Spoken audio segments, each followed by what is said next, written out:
بسم اللہ الرحمن الرحیم۔ السلام علیکم۔ امید ہے کہ آپ سب خیریت سے ہوں گے۔ تو کل میں نے جو ہے وہ آپ کا گیسٹ پیپر سیکنڈ ایئر کا میں نے ویڈیو اپلوڈ کی تھی، اس میں جو چیپٹر نمبر 1 اور چیپٹر نمبر 2 کے کویشچن ہیں وہ میں نے سارے ہی ان کی ویڈیو اپلوڈ کی ہوئی ہے۔ آج میں چیپٹر نمبر 3 کا پہلے آپ کو انٹرو دے دوں، پھر اس کے مطابق جو کویشچن ہے وہ بتاؤں گی۔ تو انٹرو میں کیا ہے کہ چیپٹر نمبر 3 کا نام جو ہے وہ دیکھیں آپ ہے ہی بینک۔ بینک کیا ہے؟ ہماری ڈیلی لائف میں جو ہے وہ یوز ہو رہا ہے، ہم دیکھتے ہیں، سارا سسٹم ہمیں بینک کا پتہ ہے۔ بینک کی ڈیفینیشن جو ہے یہ آپ کو لازمی آنی چاہیے کہ بینک کیا ہے۔ مالی ادارہ ہوتا ہے نا، جو لوگوں کی امانتوں کو جو یعنی کہ لوگ اپنے پیسے ادھر جا کے جمع کرواتے ہیں اور پھر ان پیسوں میں سے ہی بینک جو ہے وہ تھوڑے پیسے اپنے پاس رکھتا ہے اور تھوڑے لوگوں کو قرضے دے دیتا ہے اور اس قرض کے اوپر جو ہے وہ منافع لیتا ہے، یعنی شرح سود اس کو کہتے ہیں، جو ہمارے اسلام میں حرام ہے، اور وہ ان کا منافع ہوتا ہے۔ اور پھر ایسے وہ جو ہے زر کی تخلیق کرتا ہے، یعنی کہ اس سے مزید پیسہ کماتا ہے۔ تو یہ بینک کی ڈیفینیشن ہے، یہ آپ کو آنی چاہیے، اپنے کانسیپٹ آپ نے کلیئر کرنے ہیں۔ اس کے بعد بینکوں کی اقسام ہے، اس میں جو پہلا بینک ہے نا وہ ہے مرکزی بینک، اور مرکزی بینک جو ہے یہ آپ کے کویشچنز میں نے بتایا ہوا ہے کہ مرکزی بینک سے کیا مراد ہے۔ یہ موسٹ امپورٹنٹ کویشچن ہے مرکزی بینک، یہ آپ نے لازمی کرنا ہے۔ مرکزی بینک کیا ہے؟ مرکزی بینک جو ہے وہ کسی بھی ملک کے نظام زر، نظام سرمایہ اور نظام بینکاری کو مستحکم یعنی سیو کرتا ہے اور اس کو متحرک بھی کرتا ہے۔ کون؟ مرکزی بینک۔ کیونکہ کوئی بھی ملک ہے نا جو اس کے نوٹ جاری ہوتے ہیں ان کے اوپر اسٹیٹ بینک، اگر ہمارا ہے تو اسٹیٹ بینک آف پاکستان ہے، اگر انڈیا والوں کا ہے تو ان کا اسٹیٹ بینک آف ریزرو، ایسا ہی کچھ۔ تو سب ملکوں کا اپنا اپنا جو ہے وہ اسٹیٹ بینک ہوتا ہے، اور ہر ملک کا ایک مرکزی بینک ہوتا ہے۔ یہ بینک ملک کے مالی نظام کو استحکام بخشتا ہے، یعنی اس کو سیو رکھتا ہے، زرعی پالیسی کو کامیاب بنانے کی کوشش کرتا ہے تاکہ ملک میں قیمتیں جو ہے وہ کنٹرول ہو سکے۔ جب کسی ملک میں قیمتیں حد سے زیادہ بڑھ جاتی ہیں نا، پتہ قیمتیں کب بڑھتی ہیں؟ جب اس ملک میں پیسہ جو ہے یعنی کہ جو پرنٹنگ ہے پیسے کی جو ہوتی ہے، پیپر منی یا میٹیلک منی، وہ بہت زیادہ ہو جائے، لوگوں کے ہاتھ میں پیسہ بہت زیادہ آ جائے۔ جب لوگوں کے ہاتھ میں پیسہ آ جاتا ہے نا تو پھر پیسے کی ویلیو کم ہو جاتی ہے اور چیزیں جو ہیں وہ بہت زیادہ مہنگی ہو جاتی ہیں، یعنی کہ ہم بہت زیادہ پیسے دیں گے اور ہمیں تھوڑی سی چیزیں ملیں گی۔ تو پھر یہ بینک جو ہے مرکزی بینک، یہ کیا کرتا ہے؟ یہ ایکشن لیتا ہے اور یہ جو ہے یہ پالیسیز بناتا ہے، جس کو کیا کہا جاتا ہے؟ زرعی پالیسی کہا جاتا ہے۔ اس پالیسی میں کیا ہوتا ہے کہ یہ لوگوں کو لالچ دیتا ہے، یہ بینکوں میں جو ہے اسکیمز لے کے آتے ہیں اور لوگوں کو کہتے ہیں کہ آپ اپنا پیسہ اتنا جو ہے وہ بینک میں جمع کروائیں اور اس کے اوپر بانڈز وغیرہ ہمارے خریدیں۔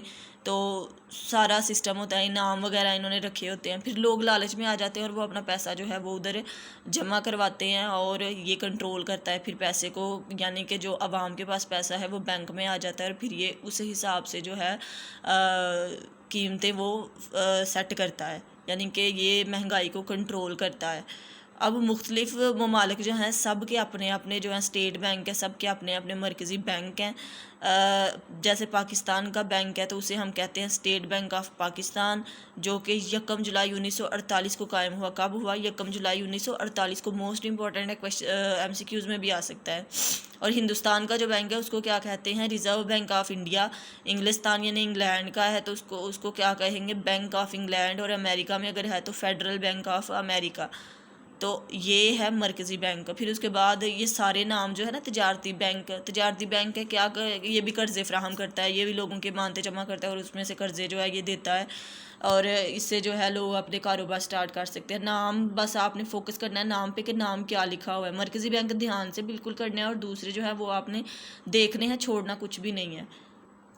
پھر اس کے بعد ہے فہرستی بینک۔ یہ وہ والا بینک ہے جو مرکزی بینک کی فہرست میں ہوتا ہے، یعنی کہ مرکزی بینک اس کو کنٹرول کر رہا ہوتا ہے۔ اور غیر فہرستی بینک یعنی کہ مرکزی بینک اس کو کنٹرول نہیں کر رہا ہوتا، یہ پرائیویٹ لیول پہ لوگوں نے سٹارٹ کیے ہوتے ہیں، اور اس کے اوپر اگر ان کو یہ کوئی نفع نقصان بھی ہوتا ہے ان کا اپنا ہوتا ہے، یہ مصیبت میں پھنس جائے تو کوئی بینک ان کی ہیلپ نہیں کرتا۔ لیکن فہرستی بینک جو ہے جب مصیبت میں پھنستا ہے تو جو مرکزی بینک ہے وہ آ جاتا ہے اس کی ہیلپ کرنے کے لیے۔ پھر صنعتی بینک ہے، جب صنعت ہے، انڈسٹری ہے، تو یہ صنعت کاروں کو قرضے فراہم کرتا ہے۔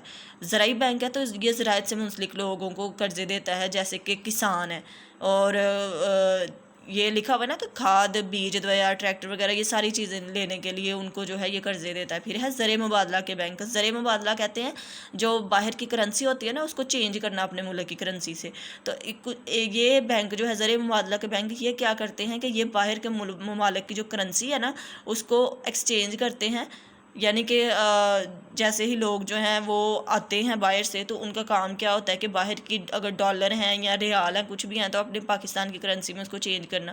تو یہ اس قسم کا بینک ہے. اس میں کیا ہے امریکن ایکسپریس ہے, چارٹرڈ بینک ہے, نیشنل اینڈ گرینڈلیز بینک وغیرہ یہ سارے جو ہیں یہ ان کے ایگزامپلز ہیں. یہ نام آپ نے لازمی پڑھ لینے. بچت کے بینک ہے. نام جب بچت ہے تو کیا ہے کہ جو پیسہ بچت کے لیے ہم رکھتے ہیں سیو کرنے کے لیے رکھتے ہیں یہ وہ والے بینک ہیں. یہ نئی نئی اسکیمز لے کے آتے ہیں اور لوگ جو ہے وہ اپنے پیسے جو ہیں ان کو جمع کروا دیتے ہیں اور انہی پیسوں کو یہ جو ہے لگا کے تو آگے سے کاروبار سٹارٹ کرتے ہیں اور اپنے پاس جو ہے وہ منافع رکھتے ہیں. اور اس کے بعد جو لوگ ہیں جنہوں نے بچت کے کھاتے کھولے ہوتے ہیں انہوں نے ایک ٹائم پیریڈ ہوتا ہے کہ بھئی اس ٹائم تک آپ پیسے نہیں نکلوا سکتے اور جب ان کا ٹائم ختم ہو جاتا ہے وہ پیسے آپ نے لیتے ہیں تو اس کے اوپر ان کو تھوڑا سود یعنی کہ جس کو پروفٹ بولتے ہیں نا یہ ان کو وہ دے دیتے ہیں. پھر ہے امداد باہمی کے بینک. تو امداد کیا ہے مدد کرنا. تو یہ کیا ہے کہ یہ بھی تجارتی بینکوں کی طرح ہی ہے اور اس کا کام بھی لوگوں کو قرضے ہی دینا ہے ان کی ہیلپ کرنا ہے. یہ میں نے اس لیے ساتھ ساتھ بتا دیا کہ اگر آپ کو ان میں سے بھی کوئی آ جائے تو آپ کا جو مائنڈ ہے وہ کلیئر ہو کہ یہ اس طرح کا ہے اور اس کا آنسر آپ خود سے لکھ سکتے ہیں کیونکہ سارا کنسیپچول ہے. یہ ہماری ڈیلی لائف میں چیزیں یوز ہو رہی ہیں. اب دیکھیں پیچھے ہم نے پڑھا تجارتی بینک تو اب دیکھیں آ گیا تجارتی بینکوں کے فرائض. اگر یہ آپ کو لانگ میں آ جائے میں نے پیپر نہیں بنایا بٹ میں نے جو ہے وہ اس کا نچوڑ نکالا تھا اور مجھے جو بہت امپورٹنٹ لگے ہیں وہ میں نے بتائے ہیں آپ کو کویشچن. لیکن یہ نہیں کہ آپ نے وہی کرنے آپ نے ساتھ اور بھی تھوڑا تھوڑا جو ہے وہ پڑھ لینا ہے. تو اس لیے میں آپ کو تھوڑا تھوڑا کانسیپٹ دے رہی ہوں کہ آپ کی سمجھ میں آ جائے. اگر آپ کو یہ کویشچن آ جائے تو آپ نے امانتیں جمع کرنا ہے. دیکھیں نا تجارتی بینک ہے لوگ اپنے پاس جو لوگوں نے فالتو رقم ان کی ہوتی ہے وہ بینک میں جمع کروا دیتے ہیں وہ ان کی امانتیں ہو جاتی ہیں. پھر اس کے بعد کیا ہے میادی امانتیں ہیں. میادی امانتوں سے مراد ایسی امانتیں ہیں جو 1 سال یا 2 سال کے عرصے سے پہلے لوگ نہیں نکلوا سکتے. یہ وہ والی امانتیں رکھتا ہے اور اس سے سرمایہ کاری کرتا ہے اور نئے کاروبار سٹارٹ کرتا ہے اور منافع کماتا ہے. پھر ہے طلبی امانتیں. یہ ایسی امانتیں جن کو جب بھی کسی کا دل کرے نا بینک میں پیسے جمع کروائے یعنی کہ ابھی میں نے کروایا اور مجھے کوئی 1 دن بعد پیسوں کی ضرورت پڑ گئی تو میں جا کے نکلوا سکتی ہوں. تو یہ طلبی امانتیں ہیں. پھر اس کے بعد ہے بچت امانتیں کہ یہ سیونگ کے اکاؤنٹ ہے. ان میں سے بھی ایسے ہی پیسے نہیں نکالے جا سکتے. ٹھیک ہے. اس کے بعد ہے نفع اور نقصان کی شراکتی کھاتے. تو ضیاء الحق کی حکومت کے دوران بینکوں میں سود کے عنصر کو ختم کرنے کے لیے یہ والے کھولے گئے تھے نفع اور نقصان یعنی کہ سود کو ختم کرنے کے لیے. اور پھر اس کے بعد کیا ہے قرضے دینا. یہ قرضے بھی فراہم کرتا ہے. ہنڈیوں کو بٹا لگانا جو ڈسکاؤنٹ ہوتا ہے نا ڈسکاؤنٹ پہ بھی لوگوں کو جو چیزیں انہوں نے دی ہوتی ہیں وہ سارا اور ایکسچینج اگر لوگوں نے کروانی ہو اپنی مطلب کہ اگر بینک سے کوئی بل وغیرہ لیے ہوئے ہیں یا کچھ بھی جیسے کہ شیئرز ہی کوئی کسی چیز کے خرید لیے ہوئے ہیں تو جب ان کو ضرورت پڑتی ہے تو وہ ان کو ڈسکاؤنٹ دے دیتے ہیں اور وہ اپنی چیزیں وہ دے کے ان سے پیسے لے لیتے ہیں. یہاں تو اس سے کیا ہوتا ہے کہ ان کے اوپر اگر کوئی قرض وغیرہ ہے تو وہ اتار لیتے ہیں. پھر اس کے بعد ہے آسان اعلیٰ مبادلہ یعنی کہ اعلی مبادلہ کا کام بھی یہ کرتا ہے. میڈیم آف ایکسچینج کا کام بھی کرتا ہے. تجارتی بینکوں کے فرائض میں یہ آ رہا ہے. تجارتی بینک جو ہے وہ کس کے انڈر ہوتا ہے وہ مرکزی بینک کے انڈر ہوتا ہے. مرکزی بینک نوٹ جاری کرتا ہے اور اس کے اوپر جو ہے وہ گورنمنٹ کی سٹیمپ لگی ہوتی ہے کہ بھائی یہ سارے لوگوں نے جو ہے اس کو لینا ہے ایکسیپٹ کرنا ہے. تو جو تجارتی بینک ہے اس کے پاس بھی ہوتا ہے. تو یہ آسان اعلی مبادلہ کا کام بھی کرتا ہے. اگر آپ اتنا بھی کر لو گے تو انف ہے آپ کے لیے یہ تجارتی بینکوں کے فرائض جو ہے نا. پھر آپ کا کویشچن ہے کہ اعتباری زر کو تخلیق کرنے کی جو ضروری شرائط ہیں وہ کون سی ہیں. ٹھیک ہے. تو وہ اس میں سے وہ کویشچن کا آنسر نکل سکتا ہے. یہاں پر کیا ہے کہ اعتباری زر کی تخلیق ہم نے تجارتی بینکوں کے مختلف فرائض بیان کیے ہیں لیکن ایک تجارتی بینک کے فرائض میں سے 2 فرائض کو ہے کہ وہ لوگوں کی امانتیں بھی جمع کرتا ہے اور انہی امانتوں میں سے لوگوں کو قرضے جو ہے وہ بھی دیتا ہے. تو بینکوں کے قرض دینے کی 2 صورتیں ہیں. کیا ہے کہ یہاں تو وہ تجارت پیشہ لوگوں کی کوئی چیز جو ہے وہ بطور ضمانت رکھ کر قرضے دیتی ہے. ٹھیک ہے. کیا کرتا ہے کہ امانتیں بھی جمع کرتا ہے اپنے پاس اور قرضے بھی دے دیتا ہے نا. تو قرضے وہ ایسے تو نہیں دیتا وہ سیکیورٹی بھی تو کوئی نہ کوئی لیتا ہے نا. تو یہاں پھر وہ جو بل ہے جو ڈسکاؤنٹ بل ایکسچینج ہے وہ کر لیتا ہے اس کے ساتھ. تو یہ وہ دو صورتیں ہو سکتی ہیں کہ ایک کیا ہے کہ وہ لوگوں کی امانتیں اپنے پاس جو ہے ضروری شرائط میں کیا ہے زر کی تخلیق میں کہ لوگوں کی امانتیں جو ہیں وہ اپنے پاس رکھتا ہے اور ان امانتوں میں سے کیا کرتا ہے لوگوں کو قرضے فراہم کرتا ہے. اور جب وہ لوگوں کو قرضے فراہم کرتا ہے تو وہ اس کے اوپر کوئی چیز بطور ضمانت جو ہے وہ رکھ لیتا ہے یا پھر ان کی ہنڈیوں کو بٹا لگاتا ہے. یہ آپ اس میں سے کر سکتے ہو. دیکھیں نا اب یہاں پہ انہوں نے اگر گوشوارہ بنایا ہوا ہے, گوشوارے میں کیا وہ دکھا رہے ہیں کہ ایک بندہ ہے جو ہے وہ اس نے نئی امانتیں جو ہے وہ 1,000 روپیہ بینک میں لے کے آیا ہے اور بینک نے کیا کیا ہے کہ اس 1,000 روپے میں سے 800 روپیہ جو ہے وہ اس نے قرضے کے لیے دے دیا ہے آگے, اور 200 روپیہ اس نے اپنے پاس رکھ لیا کہ میرے پاس اگر بعد میں یہ بندہ لینے آ گیا تھوڑے بہت پیسے یا کوئی اور تو میرے پاس بھی تو تھوڑا باقی ہو نا. تو یہ 200 روپے اس نے اپنے پاس رکھ لیے اور کل رقم جو تھی وہ کتنی تھی 1,000, اور یہاں پر بھی اگر جو بینک کے پاس ہے تو ان دونوں کو پلس کریں تو 1,000 ہی آ جاتا ہے. تو اس سے کیا ہے کہ 20% اس بینک نے کیا کیا ہوا ہے کہ 1,000 روپیہ تھا نا تو اس میں سے 800 دے دیا, یعنی کہ 20% اس نے 80% اس نے قرض دے دیا ہے اور 20% اس نے اپنے پاس رکھ لیا ہے. ایسے ہی یہ آپ نے ساری ایکسپلینیشن ایک دفعہ پڑھنی ہے, اس میں آپ کو ایزیلی سمجھ آ جائے گا کہ کیا وہ کہہ رہے ہیں. اگر آپ کو آ جائے کویشچن مرکزی بینک کے فرائض, تو یہ اس میں کیا ہے مرکزی بینک کا پہلا کام کیا ہوتا ہے کہ یہ نوٹ جاری کرتا ہے.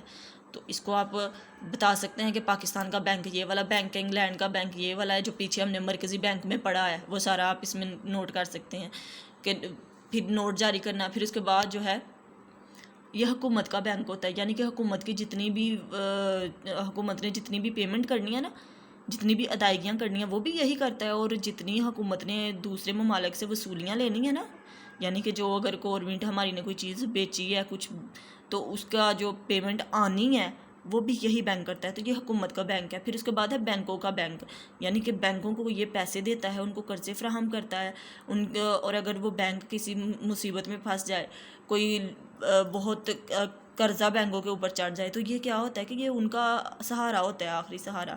تو یہ وہاں پہ آ کے یعنی کہ یہ ان کے پاس آ کے کیا کرتا ہے کہ ان کی مدد کرتا ہے. تو یہ بینکوں کا بینک ہے. پھر اس کے بعد ایک آپ یہ کر لینا کہ بینکوں کا آخری سہارا یہ بھی اسی کے جیسا ہے کہ جب کوئی بینک جو ہے وہ پھنس جاتا ہے یا زیادہ قرضے جاری کر دیتا ہے اور اس کے پاس پیسے نہیں بچتے, اور جو ہیں جن لوگوں نے اپنی امانتیں جمع کی ہوتی ہیں وہ پیسے لینے آتے ہیں, تو ان کا آخری سہارا یہ والا بینک ہی ہوتا ہے, مرکزی بینک. یہ ان کو پیسے وغیرہ دیتا ہے اور ان کی مدد کرتا ہے. پھر اس کے بعد ہے حساب گھر. یہ دیکھیں حساب گھر ہے نا, تو مطلب اس کا کام کیا ہے کہ جتنے بھی بینک اس کے انڈر کام کریں نا, اس نے جا کے ان کا حساب کتاب ہی لینا ہے. ہاں بھائی تمہارے پاس اتنے پیسے تھے, تم نے کدھر لگائے ہیں, مجھے سارا حساب دو. تو یہ حساب گھر کا کام بھی کرتا ہے. پھر اس میں آپ ایک اور بھی ایڈ کر لو کہ بازار زر کا ناظم ہے, یا یہ مہنگائی کو کنٹرول کرتا ہے. بازار زر دیکھیں نا, زر کس کو کہتے ہیں پیسے کو, بازار کس کو کہتے ہیں مارکیٹ کو, ناظم کس کو کہتے ہیں جو کنٹرول کر رہا ہوتا ہے. تو اگر ملک میں بہت زیادہ پیسہ آ جائے اور اس پیسے کی قدر کم ہو جائے اور اس کی وجہ سے مہنگائی ہو جائے, تو یہ اس کو بھی کنٹرول کرتا ہے. یہ نئی نئی پالیسیاں لے کے آتا ہے اور ان پالیسیوں کے تحت یہ جو ہے کنٹرول کرتا ہے. زیادہ منی جو آ گئی ہوتی ہے, زیادہ پیسے جو آ گئے ہوتے ہیں اس کو کنٹرول کرتا ہے. اور اس کے بعد یہ افراط زر کہتے ہیں مہنگائی کو, یہ اس کو کنٹرول کرتا ہے. تو یہ اس کے جو ہے چند آپ نے پوائنٹس لازمی, آپ نے ہیڈنگ لازمی اچھے سے کرنی ہے, اور اگر آپ کو ہیڈنگ آتی ہوگی تو اس کے اندر آپ جو ہے وہ کر سکتے ہو. اس کے بعد ہے میننگ آف انٹرسٹ کیا ہے, سود کیا ہے. تو قرآن کریم میں سود کے متعلق لفظ جو استعمال ہوا ہے نا, اس کو کہا جاتا ہے ربا. اور ربا کا مطلب کیا ہے, کسی شے میں زیادتی. عربی میں کیا کہا جاتا ہے, زیادتی یا اضافے کو. ایم سی کیوز آ سکتا ہے آپ کو کہ ربا کے عربی میں کیا میننگ ہے. تو زیادتی اور اضافے کو, اور اصطلاحاً اگر اس میں دیکھا جائے تو زائد رقم ہے, زائد رقم لینا. ہم سب کو پتہ ہے, ہم سب مسلمان ہیں, ہم سب جانتے ہیں سود کے بارے میں کہ سود کیا ہے.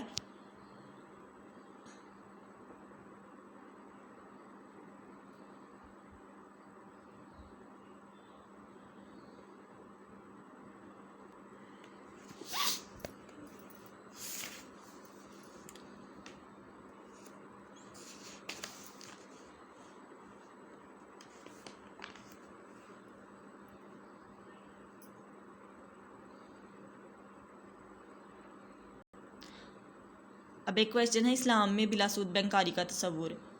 تو ہمارے اسلام میں کیا ہے، ہمیں یہی حکم ہے نا کہ ہم نے جو ہے وہ سود نہیں لینا، سود حرام ہے، یہ سارا ہے. تو اگر اسلام کیا ہے، ہم Islam is a complete code of life, اور اسلام ایک مکمل ضابطۂ حیات ہے. یہ آپ چھوٹی کلاسز سے ہی ہم پڑھتے ہیں، جس میں معاشی، معاشرتی، سیاسی اور مذہبی مسائل کے حل کے لیے بنیادی لائحہ عمل تجویز کیا گیا ہے. یعنی کہ اسلام میں ہمیں ہماری معاشی زندگی کے بارے میں بتایا جاتا ہے، معاشرتی، سیاسی اور مذہبی ساری زندگی کے مسائل اور ان کے حل کے بارے میں جو ہے وہ ہمیں بتایا گیا ہے. جہاں اسلام کو حرام قرار دیا گیا ہے، وہاں اس کے متبادل جو ہے وہ کچھ تجاویز بھی دی گئی ہیں. اسلام میں کچھ تجاویز بھی دی گئی ہیں کہ بھلا ہم کیسے جو ہے وہ سود کے کھوکھلے نظام کو ختم کر سکتے ہیں، اور اس کی جگہ پہ ہم اسلام کو کیسے لے کے آ سکتے ہیں، اور کون سی چیزوں کو ہم فالو کر سکتے ہیں. تو دور جدید میں بینکاری نظام کے فروغ کو معیشت کے سلسلے میں بڑی اہمیت حاصل ہو گئی ہے، لیکن مروجہ نظام جو ہے، جو ابھی نظام چل رہا ہے، یہ سود والا نظام ہی چل رہا ہے.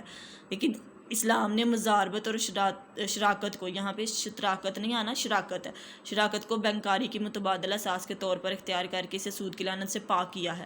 یعنی کہ اسلام نے یہ دو چیزوں کا انٹرو کروایا ہے، اور اسلام نے مزاربہ اور شراکت کے بارے میں کہا ہے. آگے یہی آپ کے شارٹ کویسچن میں موسٹ امپورٹنٹ کویسچن ہے جو آپ کا آیا ہوا ہے. یہ اب اس کو مزاربہ بھی بولیں اور یا مزاربت ایک ہی ہے. مزاربہ کا لفظ الغرب سے نکلا ہے، اور اس کا میننگ کیا ہے، اب اس کی سمپل ڈیفینیشن کر لیں گے، سارا کرنے کی ضرورت نہیں ہے.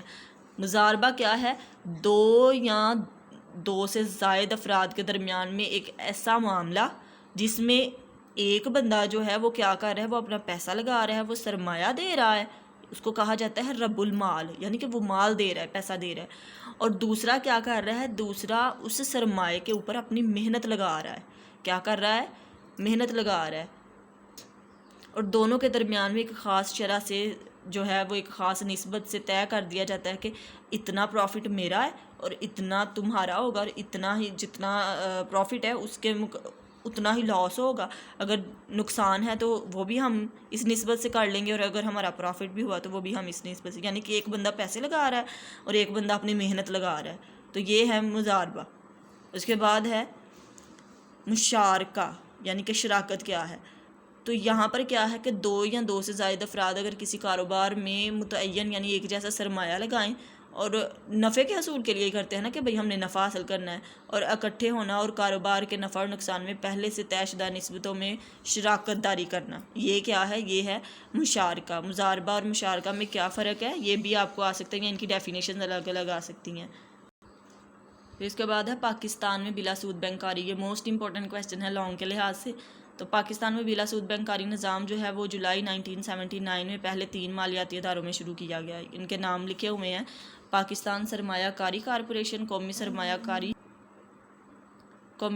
کاری ٹرسٹ، اور تعمیر مکانات کی مالی کارپوریشن. اب اس میں کیا ہے کہ یہ تینوں ادارے جو ہیں یہ مزاربے کے طور پر کام کر رہے ہیں. یعنی کہ اس میں کیا ہے کہ فراہم کر رہا ہے ایک مال اور دوسرا اپنی محنت کر رہا ہے. اس کے تحت یہ رجسٹر کیے گئے اور صرف ایسے کاروبار کرتے ہیں جو شرعی لحاظ سے جائز بھی ہوتے ہیں. ان تینوں اداروں کے علاوہ اور بھی بہت سی مزاربہ کمپنیاں وجود میں آ چکی ہیں. اب حکومت پاکستان نے ایک مذہبی بورڈ بھی قائم کیا ہے جس کی پیش اجازت کے بغیر مزاربہ کمپنی کوئی کاروبار جو ہے وہ نہیں کر سکتی. اس کے علاوہ مزاربے میں سرمایہ کاری کرنے والوں کے مفاد کے تحفظ کے لیے بھی اقدامات کیے گئے ہیں. مشترکہ سرمایہ کی کمپنیوں کے حصص کے خریدار کمپنی کے کاروبار میں بھی ایک معینہ مدت کے بعد حصے دار بنے. حصص کہتے ہیں جو شیئرز ہوتے ہیں، جو شیئر نہیں خریدتے شیئر مارکیٹ میں. تو جو مطلب کہ اسلامک وے میں بھی کرتے ہیں، وہ کیا کرتے ہیں کہ جب وہ اس کمپنیوں کے جو ہیں شیئرز ہیں، حصص ہیں، وہ خرید لیتے ہیں تو وہ ایک ٹائم پیریڈ کے بعد کیا بن جائیں گے، اس کمپنی کے پارٹنر بن جائیں گے. اور پھر اس کے بعد ان کو جو پارٹنرشپ کا سرٹیفکیٹ ہے وہ بھی جاری کیا جاتا ہے، اور وہ نفع اور نقصان میں جو ہے برابر کے شریک ہو جاتے ہیں. جنرل ضیاء الحق کے اسلامائزیشن عمل کے نتیجے میں جن بینک میں اصلاحات کو قابل عمل میں لایا گیا، ان میں جو ہے وہ PSL یعنی کہ پروفٹ لاس شیئرنگ اکاؤنٹ بھی کھولے گئے. پروفٹ لاس شیئرنگ اکاؤنٹ یعنی کہ پروفٹ بھی شیئر کیا جائے گا اور لاس بھی شیئر کیا جائے گا. بینک یہ رقم غیر سودی کاروبار میں لگاتے ہیں. سال میں 2 مرتبہ منافع میں حصہ امانت دار وصول کرتے ہیں، اور منافع کی شرح ہر سال جو ہے وہ مختلف ہوتی ہے. یہ نظام تمام بینکوں میں 1 جنوری 1981 سے نافذ ہوا، اور غیر میعادی کھاتے کم از کم 100 روپے سے اور میعادی کھاتے کم از کم 1000 روپے سے کھولے جا سکتے ہیں. پھر اس کے بعد کیا کہ جنرل ضیاء الحق کے اسلامائزیشن پروگرام کے مطابق جنوری 1985 سے بینک حکومت کو سرکاری کارپوریشن اور سرکاری اور نجی کمپنیوں کو جو سرمایہ فراہم کریں گے وہ بھی اسلامی اصولوں کے عین مطابق ہوگا. یہ بھی طے پایا تھا کہ 1 جولائی، اب دیکھیں یہ طے پایا تھا سارا کچھ، اب یہ ہو نہیں رہا ہے. یہ بھی طے پایا تھا کہ 1 جولائی 1985 سے اسٹیٹ بینک کا تجارتی بینک اور حکومت کے ساتھ لین دین جو ہے بلا سود اسلامی اصولوں کے مطابق ہوگا. نیز تجارتی بینک ضرورت مندوں کو مرکزی بینک کی ہدایت پر قرض حسنہ بھی دیتے ہیں. اب قرض حسنہ کا کویشچن موسٹ امپورٹنٹ ہے. قرض حسنہ کیا ہے؟ وہ والا قرض جو مطلب کہ کسی ضرورت مند کو دیا جائے اور اسے یہ نہ کہا جائے کہ اتنی ٹائم لیمٹ کے بعد تم نے دینا ہے اور اتنا مجھے اوپر سے سود دینا ہے. ٹھیک ہے. اور عام طور پر یہ ایسے قرض جب ان کے پاس ہو نا وہ تب اس کو جو ہے وہ لوٹا سکتے ہیں. اور یہ عام طور پر ایسے قرضے ہیں جو طلبہ اور طالبات کو تعلیم و تربیت کے حصول کے لیے بھی جاری کیے جاتے ہیں. تو یہ آپ کا جو ہے چیپٹر نمبر 3 ہے جس میں جو موسٹ امپورٹنٹ کویسچن ہیں وہ بھی بتا دیے ہیں اور جو تھوڑے بہت رہ گئے تھے وہ بھی میں نے ساتھ ہی کور کروا دیے ہیں. اور امید ہے کہ آپ کو سمجھ آئی ہوگی. اگر کسی قسم کا کوئی بھی مسئلہ ہے دین آپ نے کمنٹ کرنا ہے اور میری ویڈیو کو لائک کر دیں اور اگر ہو سکے تو چینل کو سبسکرائب کر دیں کیونکہ اس سے مجھے خوشی ملے گی. انشاءاللہ ملتے ہیں اگلی ویڈیو میں. تب تک کے لیے اللہ حافظ.